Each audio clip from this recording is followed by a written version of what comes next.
Fully vaccinated Americans can ditch the mask. The CDC easing indoor and outdoor mask restrictions today. So what will this do for the push to normalcy? Joining me now, Oklahoma Republican Senator and Senate Energy Committee member James Lankford. Senator, thanks for joining us. Your thoughts as this news, finally we're here, we've made it. You know, what's been self-evident to a lot of people for a very long time now, CDC's finally caught up with it, that a naked face is probably okay to be able to walk around, to be able to talk to people after you've been vaccinated. And so I think a lot of people are sick of it already. A lot of people have already set it aside that have been vaccinated, and CDC just finally put their stamp. We'll see if President Biden will take his mask off now on video calls that he's on, and to go ahead and just follow in with the rest of where everybody else is.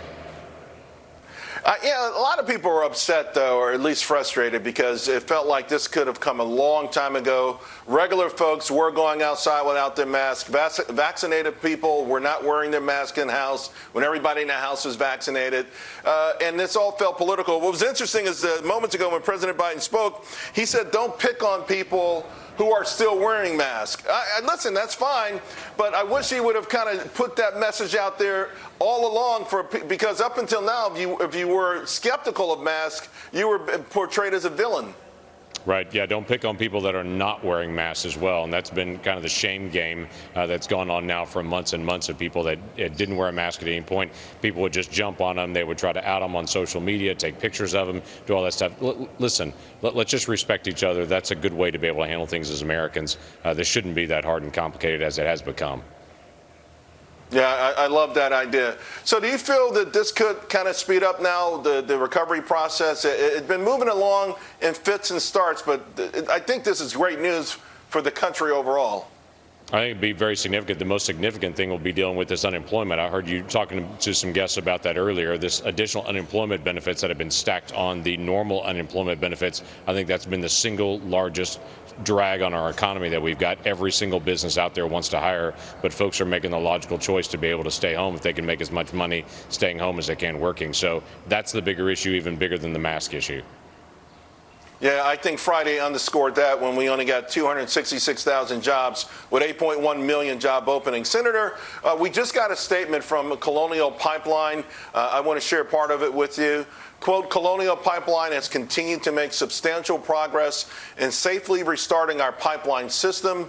We can now report that we have restarted our entire pipeline system and that product delivery has commenced to all markets we serve.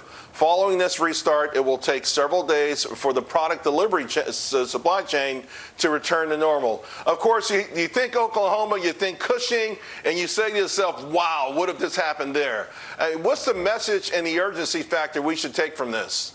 I think this is a practical lesson of what a bad choice it is for President Biden to be aggressively opposed to pipelines. It's not only bad for jobs and for energy development, it's bad for just basic functioning of the economy. The whole East Coast is in the process of shutting down long gas lines, lots of gas stations that are closed down with no gas at them, and people panicking what they're going to do for energy from the loss of one pipeline. This is why redundancy of pipelines are very important. This is why increasing the number of pipelines, not decreasing the number of pipelines, is important. It's why even the Keystone Pipeline is important. All these things where President Biden wants to shut down anything that's carrying a carbon molecule and shut down pipeline development.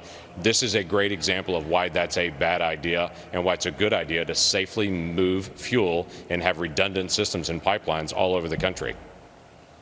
Senator, I want you to listen to something that Energy Secretary Granholm said about pipelines earlier this week. This particular area of the country, this is why we have doubled down on ensuring that there's an ability to truck oil in, gas in, but the pipe is the best way to go. All right, your thoughts on her comments. Yep, pipe is the best way to go. That's what we've been saying over and over again. They want to shut off the Keystone Pipeline and instead put it on a rail car and to be able to move that same oil in a rail car. They're suddenly saying let's move it on a truck. Highly inefficient. And the problem is they can't get enough truck drivers because of, again, the unemployment assistance. It's been hard to be able to get additional truck drivers to move this. But the pipe is the best way to do it, safest way to be able to do it, most efficient way to be able to do it. It keeps energy prices down, allow us to be able to move pipelines. It's amazing to me people are afraid of pipelines now when we've got literally millions of miles of pipeline underground all over our country, safely moving fuel everywhere.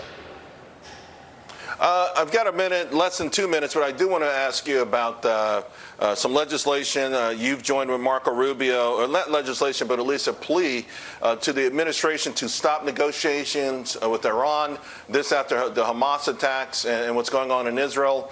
Can you tell the audience about what you're trying to achieve here? What would you like to see from this administration?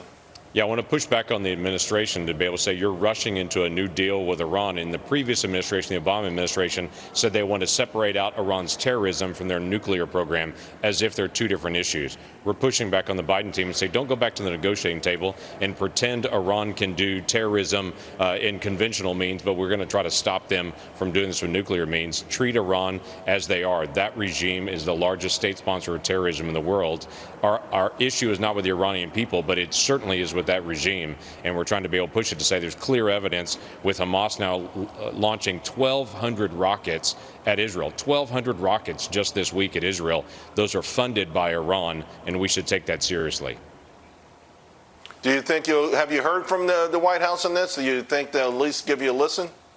I have not heard from them yet, but now, again, with rockets coming out of Lebanon now that are also Iranian funded, that there's now Iranian rockets coming out of Gaza, Iranian rockets that are coming out of Lebanon towards Israel, we hope that the administration will wake up and will see this for what it